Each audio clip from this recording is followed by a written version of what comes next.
의 내용은 저와 여러분이 받을 만한 귀한 은혜의 말씀의 제목은 당신은 어떤 사람인가 라고 하는 제목으로 말씀 전하기를 소원합니다. 이 백부장과 이 하인의 이야기는 마태복음 8장 5절에서 13절, 누가복음 7장 1절에서 10절, 요한복음 4장 43절에서 54절에 있는 같은 내용입니다. 약간의 차이는 있습니다. 이 내용 전체가 시사해주는 바가 아주 큽니다. 저는 이 본문을 세 군데를 비교하면서 중점적으로 누가복음 7장 1절에서 10절 말씀을 중심으로 말씀을 전하려고 합니다. 먼저 영상을 하나 보고 이 시간 말씀을 전하려고 하는데요. 여러분 가족들끼리 한번 볼 수 있는 좋은 영화입니다. 하치라고 하는 영화인데 이야기인데 일본의 개예요. 근데 보시면 굉장히 도움이 되고 굉장히 은혜가 되는 내용입니다. 영화로 소개된 내용들을 잠깐 일부에는 다른 영상을 보여드렸는데 오히려 이 영상이 더 좋겠다 생각해서 일부에 소개했던 내용이니까 한글 자막으로 되어 있습니다. 한번 보시면 좋겠습니다. 실수 바닥에 떨어져 있는 상자 속에서 새끼 강아지 한 마리가 모습을 드러냅니다. 길을 잃고 방황하던 강아지 앞에 누군가 나타나 말을 건넵니다.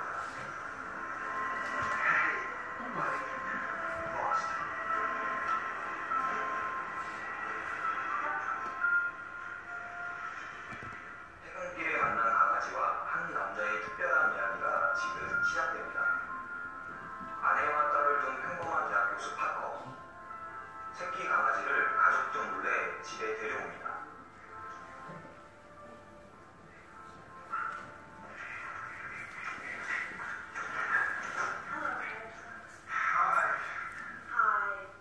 혹여나 아내한테 들킬까 초조해하던 파커의 상황도 모르고 요 녀석이 방을 뛰쳐나와 아내에게 직접 인사를 하려는 모양입니다.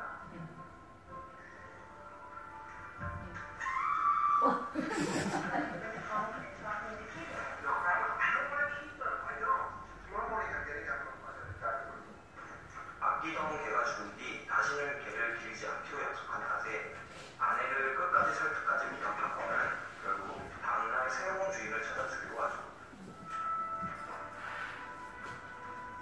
다음날 아침 파커가 제일 먼저 찾아간 곳은 유기견 보호소들.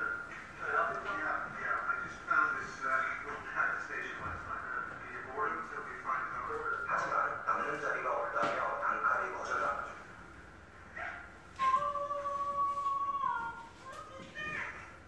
주변 지인들을 찾아가 부탁해보는 파커.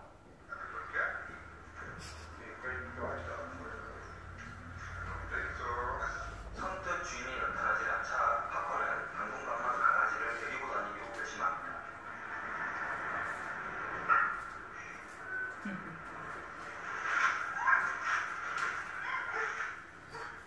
몰래 숨겨서 열차에 태우는 겁니다. 파커는 아예 수업 시간에까지 서슴없이 강아지와 동행하죠. 수업이 끝나고 일본인 동료 교수가 녀석에 대해 알려주려 하는데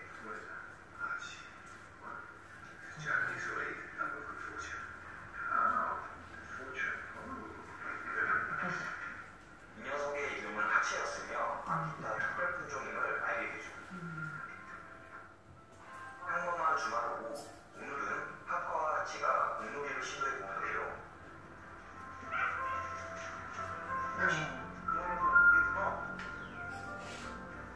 보통 강아지들과 달리 공에 영 관심이 없어 보입니다. 이건 뭐 주인이 개랑 놀아주는 건지 개가 주인을 갖고 노는 건지. 근데 전화벨이 울리고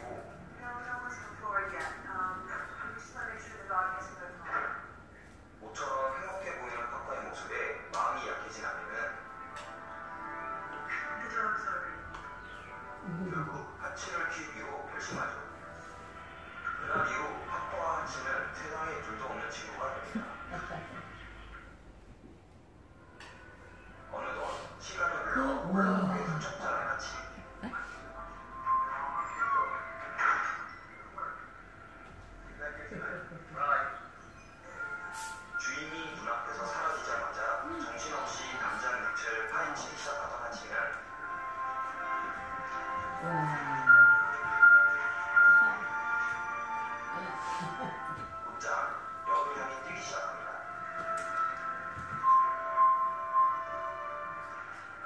그날 저녁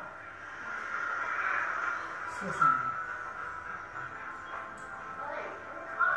역 앞에 서 있는 하치를 보고 파커는 깜짝 놀랐죠.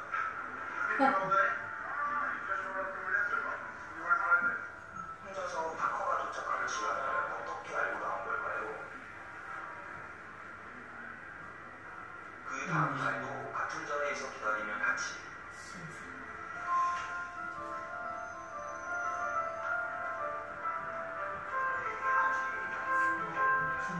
그날부터 하치는 단 하루도 거르지 않고 주인을 마중 나옵니다.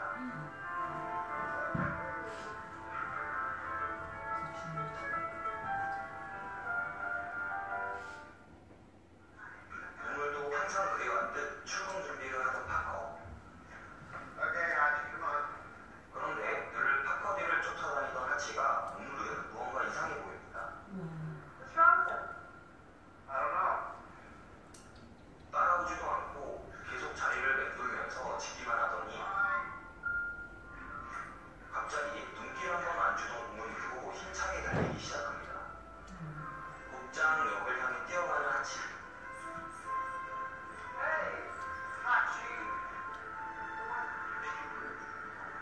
혹시나 해서 공을 던져보는데 드디어 공놀이에 성공합니다.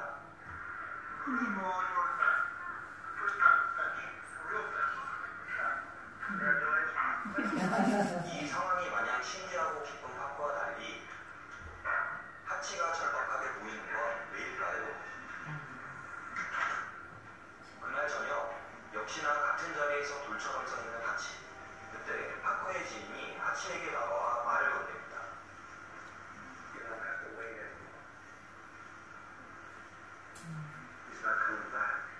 하지만 지인의 걱정과 달리 하치는 파커가 퇴근할 때까지 같은 자리에서 끝까지 기다리죠.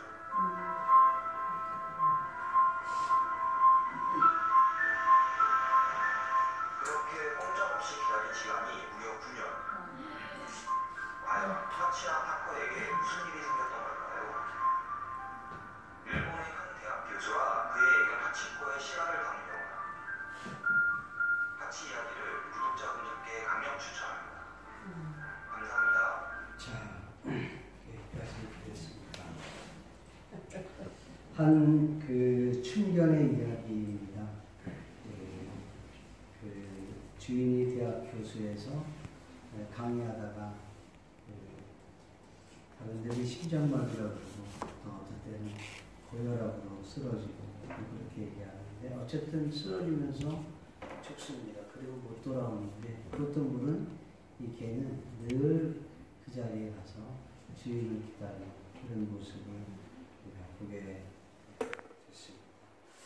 저는 오늘 이 본문의 말씀 우리가 잘 알다시피 백부장은 당시에 하인은 인간 취급을 받을 수 없었던 아니 그냥 소모품에 불과했던 하인이었는데 어떻게 해서 이 하인이 그 백부장에게 그러한 소중한 가치 있는 존재가 되었을까라는 것이죠. 그건 분명 의미가 있을 것입니다. 여러분 성경에 보면 마태복음 8장 6절에 보면 이 백부장이 하인을 소개할 때 주여 내 하인이 중풍병으로 집에 누워 몹시 괴로워합니다. 이렇게 말합니다. 그러니까 이 백부장은 하인의 고통을 느낄 줄 아는 사람이었을 뿐 아니라 그를 주님께 부탁하는 모습을 봅니다. 그런데 주님, 내 하인이 중풍병에 걸려 몹시 괴로워합니다. 이렇게 표현해요. 하인으로 표현을 해요. 근데 누가복음에 보면 누가복음 7장 2절에 보면 어떤 백부장이 사랑하는 종이 병들어 죽게 되었으니 이렇게 되어 있어요. 누가복음에는 사랑하는 종이라고 표현하고 있습니다.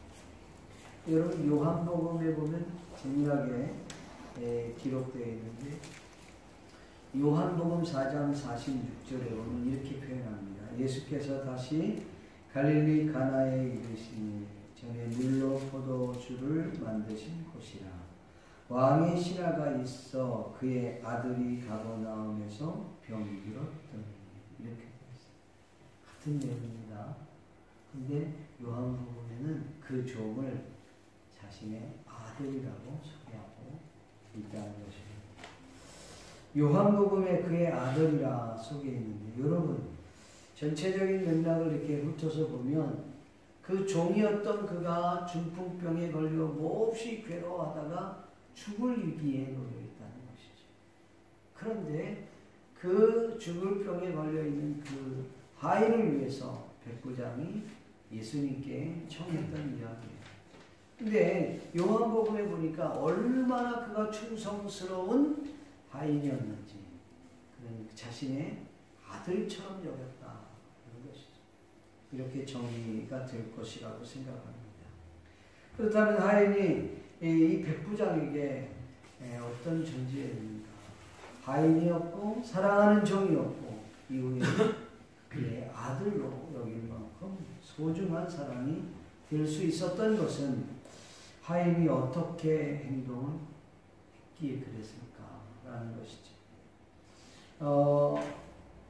어떤 사람은 그렇게 얘기할 수 있습니다. 성경에 나오지 않아요. 백부장이 결혼을 했는데 결혼해서 자식이 없다 보니까, 오래도록 자식이 없다 보니까 하인을 자신의 그냥 아들로 받은 것이다. 그렇게 얘기하는 사람도 있습니다.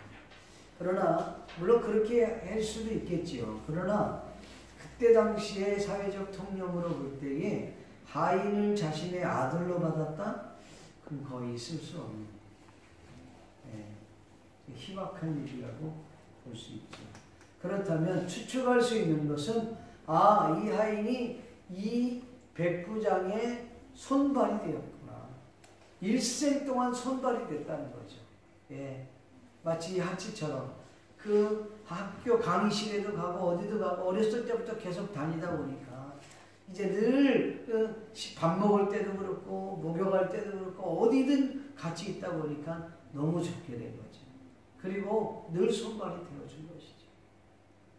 어쩌면 백부장이 죽음의 위기에 있을 때 그가 그의 생명을 살려줬는지도 모르겠어요. 그래서 더 자신의 자식처럼 여겼을 수도 있습니다. 성경에는 나와 있지 않아. 근데 분명한 것은 그 정도의 헌신되지 않고서는 종을 사랑하는 종이라고 부르고 더 나아가서는 자신의 아들처럼 여길 수 있었다는 것은 분명 그의 행동에 특별한 무언가가 있었기 때문이 아니겠느냐라는 것이죠. 일례로 구약에 보면 이런 예가 있습니다. 여러분 아브라함을 아시죠? 아브라함이 이제 이삭을 결혼을 시키는데 아브라함의 아내인 그 사라가 죽고 난 이후에 이제 창세기 25장인가요? 25장에 보면 자식을 위해서, 이삭을 위해서 결혼을 준비합니다. 그런데 결혼을 준비하는데 그 자신의 가장 사랑하는 아들의 결혼을 누구에게 맡기냐면 그 아브라함의 종인 엘리에셀에게 부탁을 합니다. 어디 가서 내 아들을 위해 신부를 좀 찾아와라. 그렇게 맡겨요. 그 종의 이름이 엘리에셀인데 이 엘리에셀이 가면서 하나님 앞에 기도합니다. 아브라함의 하나님, 우리 주인의 하나님, 이만저만 하는데 내가 누굴 어떻게 찾을 수 있겠습니까? 그 친족을 찾아야 되는데 친족 찾는 것도 어렵지만 그 친족을 찾았다 할지라도 그 사람이 아내인지 어떻게 알 수 있겠습니까? 가면서 기도하죠. 하나님, 제가 이 우물가에 가게 되는데 저 우물에서 만약에 친족을 만나게 된다면 나에게 물을 좀 달라 그러면 그 나에게 물을 줄 뿐만 아니라 내 나귀에게까지 물을 준다고 하면 내가 그 사람이 하나님의 아들, 당신의 종 아브라함의 하나님이 그를 만나게 하겠습니다. 갔더니 정말 그런 사람을 만나고 아유 아리따운 여인이 왔는데 와서 보니까 물을 기르러 내게 물 좀 줄 수 있겠냐?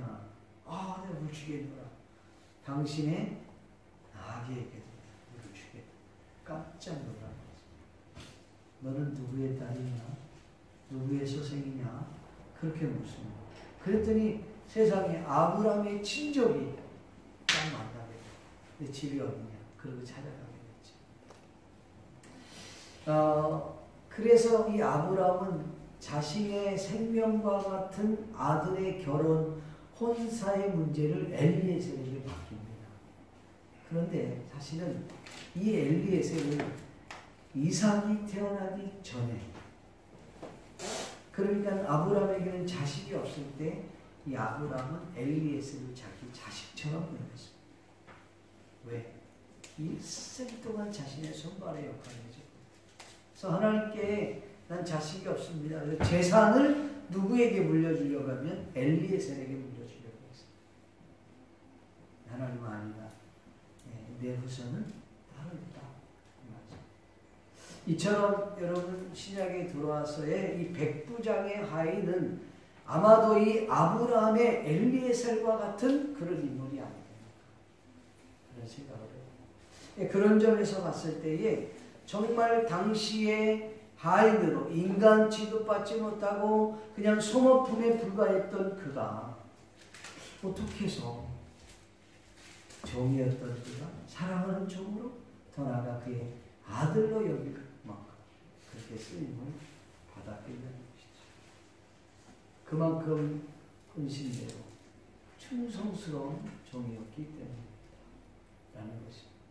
사랑하는 성도 여러분, 오늘 저와 여러분들이 하나님 앞에 하나님 나의 주인이십니다. 하나님은 내 인생의 주인이십니다. 그렇게 고백하고 있지만 우리는 얼마나 그 주님께 충성스러운 종으로 있나. 물론 하나님께서는 우리에게 내가 그만큼 충성 있기에 내 아들이야 이렇게 부르시는 건 아니에요. 이미 우리를 자녀로 삼아주셨어요. 너무 감사해서 우리의 충성스러운 모습이 드러나야 됨에도 불구하고 그렇지 못하는 우리의 모습이 있지 않나 싶습니다. 누구와도 비교할 수 없는, 누구와도 바꿀 수 없는 그렇게 가치 있고 존귀한 존재가 바로 이 하인이었습니다. 여러분, 당시에 그 정도의 신분의 사람을 위해서 백부장이 얼마나 노력했는지, 여러분 그 하인이, 그 종이 어느 정도의 백부장에게 있어서 가치가 있고 소중한 존재인가를 여기를 통해서 알 수 있어요. 백부장은요, 하인을 살리기 위해서 백방으로 노력을 했어요. 첫 번째 어떻게 했느냐면, 여러분 성경을 보면 유대 장로 몇을 예수님께 보냈다고 했어요. 가나에서 그 가버나움까지 보냈다는 거예요. 그 거리는 무려 9km 정도 된다고 해요. 가나에서 가버나움까지는 9km. 9km면 여기서 우리 교회에서 저희 고지마까지가 한 9km 내지 10km 정도 되거든요. 그 정도 거리예요. 거기에 만약에 갔다 오면 나귀를 타고 갔겠죠. 걸어서 갔으면 엄청난 거리일 것이고, 나귀를 타고 가면 또 상당한 거리예요. 근데 이 장로들이 갈 때는 여러분 하인을 위해서 갔다고 봅니다. 그의 백부장의 청탁을 받았기 때문에 갔고, 근데 결론적으로는 그들이 움직인 것은 이 하인을 위해서 간 거예요. 그렇죠? 그렇게 백부장은 자기의 그 유대의 장로 친구들에게 부탁을 해서 그렇게 움직입니다. 또 하나는 이제 예수님께서 이 장로들이 이야기를 듣고 그러면 가서 내가 붙여주마. 그리고 오는데 이 가나에 가까이, 백부장 집에 가까이쯤 올 때 보니까 백부장이 감당할 수가 없는 거예요. 그래서 자신의 벗들을 예수님께 보내서 내 집에 들어오기에 감당할 수 없습니다. 그리고 내가 주님 앞에 나아가기도 감당할 수 없는 사람이 주님 말씀만 하시면 내 하인이 나을 줄 믿습니다. 이렇게 하라고 하고. 근데 여러분 여기에 벗은 누구냐면 유대인이 아니라 로마 사람들이에요. 백부장인 로마 사람인 이 백부장의 벗들을 보낸 거예요. 여러분 다른 것도 아니고 하인의 병, 당시에 완전히 인간 취급받지 못하고 소모품에 불과했던 그 하인을 위해서, 그것도 로마 사람인 친구들이 갔다. 이거 있을 수 없네. 네. 그런데 그 친구들도 물론 하인을 위해서 간 건 아니겠죠. 누구를 위해서? 백부장, 자신 친구의 부탁을 받았기 때문에 간 것뿐일 거야. 그러나 어쨌든 결국은 하인을 위해서 그들은 움직인 거예요. 그렇죠? 네, 마태복음에 보면은 백부장이 직접 갔다고 해서 예수님 앞에, 네, 직접 갔다고 표현되어 있고, 어쨌든 이 백부장은 백방으로 이 하인을 살리기 위해서 애를 썼다는 거야. 얼마나 애를 썼는지 몰라. 심지어 네 번째는 예수님까지 자신의 가나 지역까지 오시도록 그렇게 했다는 것입니다. 여러분 놀랍지 않습니까? 이게 바로 하인의 가치였어요. 하인이 백부장에게 어느 정도 가치 있고 소중한 존재인가 아시겠죠?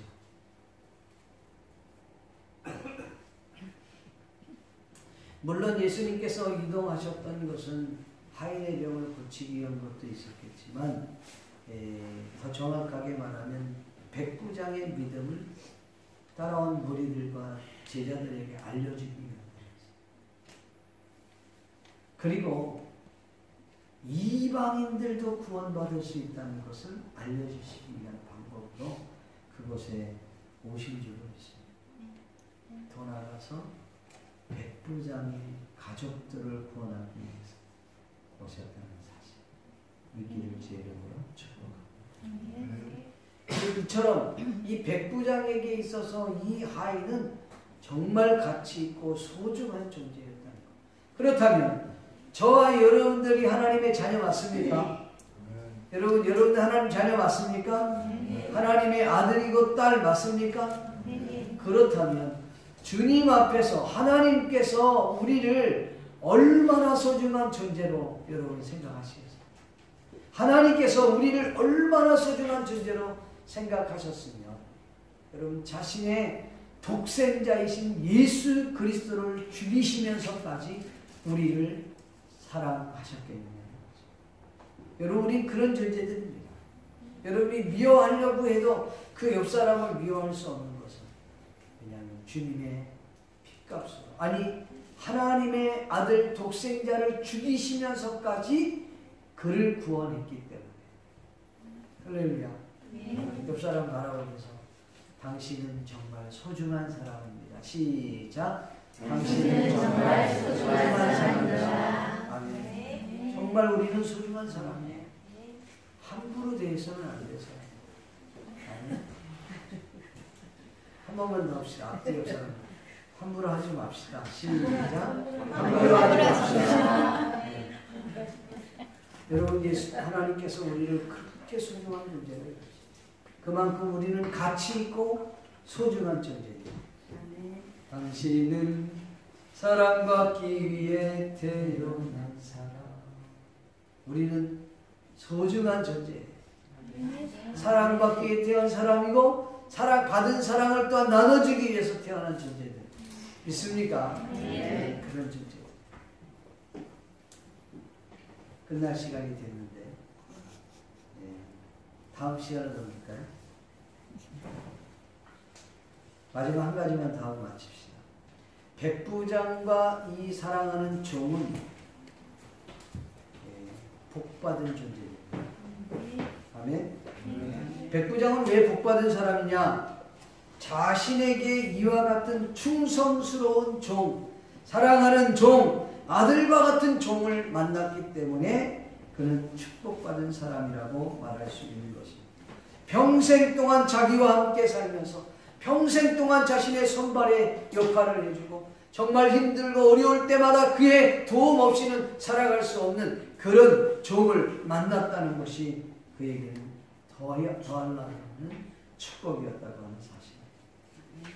아멘. 네. 두 번째로는 이 하인을 고칠 수 있는 예수님을 만나게 됐다는 것이 축복입니다. 믿습니까? 네. 이 하인으로 인하여, 하인의 질병으로 인하여 그가 예수님 때문에 고침을 받으니까 놀랍게도 백부장 가족 모두가 다 구원을 받는 놀라운 축복이 임했습니다. 예, 요한복음 4장 53절에 보니까 그의 아버지가 예수께서 내 아들이 살아있다 말씀하신 그때인 줄 알고 자기와 그 온 집이 다 뭐했다? 믿으리라. 예수님을 다 믿었다고 했습니다. 그러니까 이 하인 때문에 모든 사람들이 다 예수님을 믿게 됐다는 거예요. 가족 모두. 그러니까 이 백부장은 하인도 살리고 그리고 가족도 구원받는 영육의 복을 받았다는 사실. 아멘. 네. 그러면 사랑하는 종은 복을 받은 존재이고 복 받은 존재입니다. 먼저는 믿음을 소유한 백부장을 주인으로 만났기 때문에 축복입니다. 훌륭한 인격자, 겸손한 성품을 소유한 주인을 만났다는 것이 이 하인에게서는 축복이 아닐 수 없는 것입니다. 여러분, 이방인이었던 로마 백부장, 이름도 알 수 없는 그지만 그의 성품을 우리는 무엇으로 알 수 있느냐면 이방인인데 유대인들을 알고 있다. 아는 정도가 아니라 유대인의 지도자들을 알고 있었다는 거예요. 아는 정도가 아니라 그 9km나 되는 먼 거리를 부탁했을 때 그 부탁을 거절하지 않을 정도로 그의 인품은 유대 장로들까지도 감지했다는 것이죠. 인정을 했다는 것이죠. 심지어 로마의 친구들이에요. 같은 로마 사람의 벗들이에요. 근데 그 벗들이 이 백부장이 자신의 인간 취급받지 못하고 소모품에 불과했던 그 당시의 하인을 위해서 로마 사람인 그 친구들을 보냈다는 거예요. 근데 그 로마 사람이 그 이야기를 듣고 예수님을 만나러 로마의 벗들이 친구를 위해서 그리고 그 하인을 위해서 움직였다는 것은 그의 인품을 우리는 직감할 수가 있는 것입니다. 이 하인은 그런 주인을 만났다는 것이 축복이 아닐 수 없다는 것입니다. 믿습니까? 네.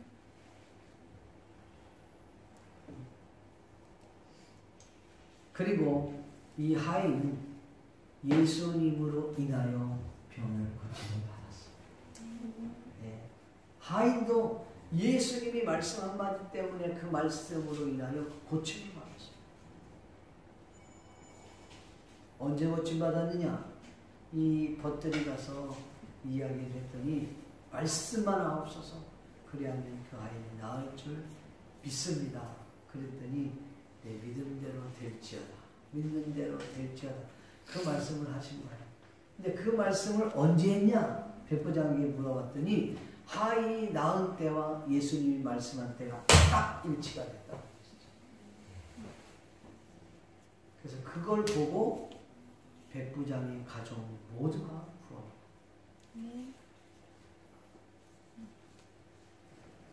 그러니까 이 하인은 예수님 때문에 병이 고침받고 예수님 때문에 병이 고침받고 백부장의 가족 모두가 다 구원받았어요. 그렇다면 백부장의 가족 모두가 구원을 받는 사건이에요. 이 하인의 병으로 인하여서 그러면 이 하인이 예수님 믿었을까요? 안 믿었을까요? 예? 예수님 때문에 고침받았고 그리고 자기가 존경하는 그 주인이 믿는 그 예수님 그리고 가족이 다 믿는 그 예수님 당연히 믿지. 그러니까 이 하인은 영적인 것과 육적인 복을 같이 누린 사람이에요. 그러니까 백부장도 그렇고 하인도 그렇고 둘 다 복받은 사람들인데 영혼과 육체가 같이 복을 받은 그런 축복을 누리게 됐다는 것입니다. 결국 백부장과 사랑하는 종이 복을 받을 수 있었던 이유는 예수 그리스도로 인하여 구원을 받고 놀라운 축복을 누리게 된 줄로 믿습니다. 할렐루야. 그래서 진정한 복이라는 것이 뭐냐? 육체가 잘 되는 것이 복이 아니라 영혼이 잘 되는 것만이 복이 아니에요. 물론 육이 잘 돼야 복이고, 더 중요한 것은 육체가 허름하다 할지라도 영혼이 잘 되면 그 사람은 복받는 겁니다. 그러나 우리가 이 땅에 육신의 몸을 입고 있기 때문에 진정한 복이라 그러면 영혼과 육체가 같이 복을 받아야 된다. 그래서 요한 3서 2절에 보면 사랑하는 자여 내 영혼이 잘된 것 같이 내가 범사에 잘되고 내가 강건하기를 원하노라.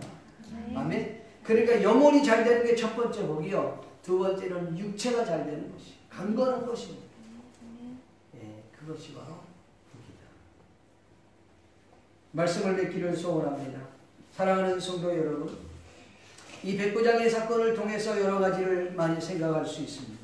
백부장의 믿음과 예수님께서 직접 백부장의 그 하인이 고침받은 이 사건은 제자들에게, 많은 무리들에게 믿음과 예수님께서 하나님 되심을 드러내기 위한 그런 사건이었다는 사실입니다. 뿐만 아니라 백부장과 하인이 축복받은 이 결국의 이유는 예수 그리스도를 통해서 그들이 진정한 복을 누리게 된 것입니다. 사랑하는 성도 여러분, 이 백부장은 하인의 그 질병 때문에 그의 가족이 구원받는 그런 놀라운 역사가 있게 되었습니다. 사랑하는 성도 여러분, 여러분의 삶에 지금 고난이 있습니까? 어려움이 있습니까? 고통이 있습니까? 그렇다면 그것이 여러분으로 하여금 주님께 가까이 나아갈 수 있는 계기가 된다는 사실을 믿기를 주님의 이름으로 축복합니다. 여러분, 백부장은 자신의 그 신앙이 이론이 아니라 실제라는 것을 알았습니다. 그는 예수님을 믿었습니다마는 자신의 삶에 그 신앙을 적용했던 사람이었습니다. 여러분, 신앙은 이론이 아닙니다. 주판을 튕겨가면서 신앙생활하는 것이 아닙니다. 사람들이 모두 다 아닙니다, 안 됩니다, 할 수 없습니다, 그렇게 말한다 할지라도 주님께서 오케이, 그건 되는 거야, 할 수 있어 라고 한다면 그것은 되는 줄로 믿습니다. 열자 없는 그 하나님께서 한번 우리 주님께서 열고자 하시면 그것을 닫을 자가 없고, 하나님이 닫아버리면 그 어떤 누구도 그것을 열 수가 없다는 사실.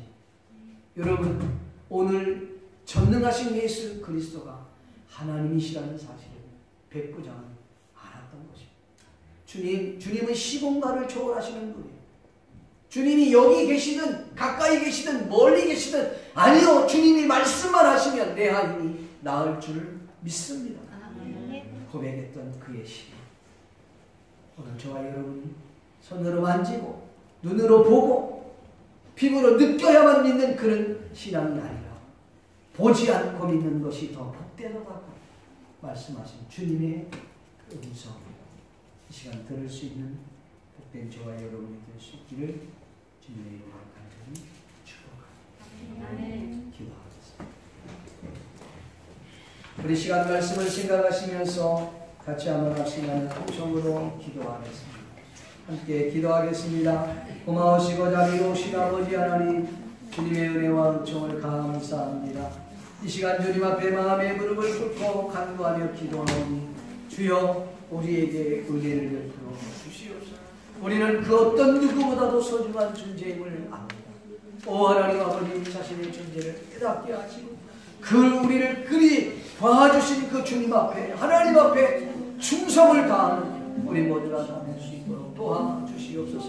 길 잃어버렸던 한 마리의 개를 아버지 하나님 주인이 거둬들이고 그를 사랑해줬다고 하는 그 이유만으로 10년 동안 한 자리에서 하나님 주인을 기다렸던 충격을 보지 않았습니다. 하나님, 구원받을 수 없고 죄 가운데서 허덕이며 아니 영원한 불구덩이에 살 수밖에 없는 나를 주님께서, 하나님께서 당신의 아들 독생자를 보내주심으로 말미암아 우리를 구원해 주셨습니다.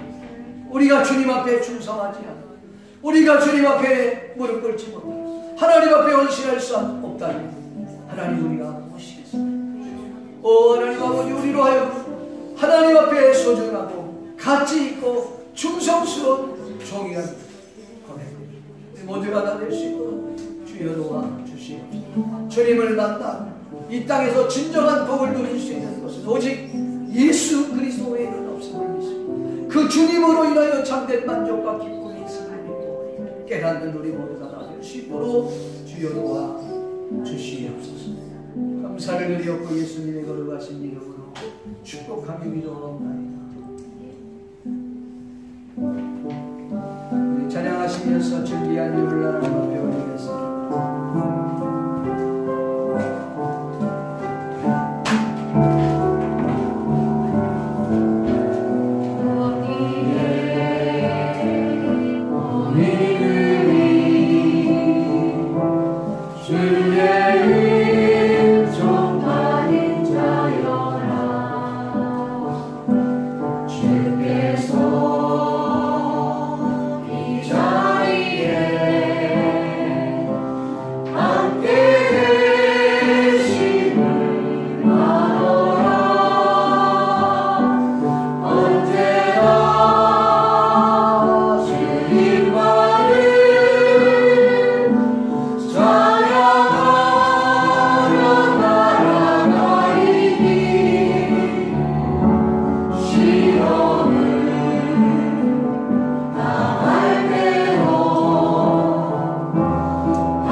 드려진 예물을 주님이 축복하시고 이 예물이 쓰여지는 곳곳마다 주님의 영광과 능력이 나타나게 하시고 복음이 증거되는 역사가 나타나요 하나님의 나라가 확장하는 일에 값지게 쓰임받을 수 있도록 주여 도와주시옵소서. 드려진 사랑하는 손길들 주님 기억해 주옵소서. 11절을 위시하여 감사의 예물과 선교 구제 장학 헌금으로 하나님 앞에 헌신된 모든 것들을 주님이 받으시고 축복해 주시옵소서. 아버지 하나님, 이 하나님의 교회가 바르게 설 수 있도록 도와주시고 재정적으로도 넉넉할 수 있도록 도와주시옵소서. 허덕이는 일이 없도록 도와주시옵소서. 사업하는 모든 성도들 가정들마다 사업터마다 일터일이 하나님이 놀랍도록 복의 복을 덧입혀 주시옵소서. 사랑하는 성도들 한 사람 한 사람 모두가 하나님 앞에 예배하기에 즐겨할 수 있도록 주님 은혜 베풀어 주시옵소서. 감사를 드리옵고 예수님의 이름으로 축복하며 기도합니다. 여호와는 내게 복을 주시고 너를 지키시기를 원하며 여호와는 그의 얼굴을 내게 비추사 은혜 베푸시기를 원하며 여호와는 그의 얼굴을 내게로 향하여 드사 평강 주시기를 원하노라. 지금은 우리 주 예수 그리스도의 은혜와 하나님 아버지의 크신 사랑 성령님의 인도하심 이 자리에 모인 모든 하나님의 자녀들 머리 위에 또 아버지 하나님 전 세계에 흩어져 있는 선교사들과 또 교회 위에 그리고 이 성산교회 위에 지금부터 영원토록 함께 있을지어다. 네.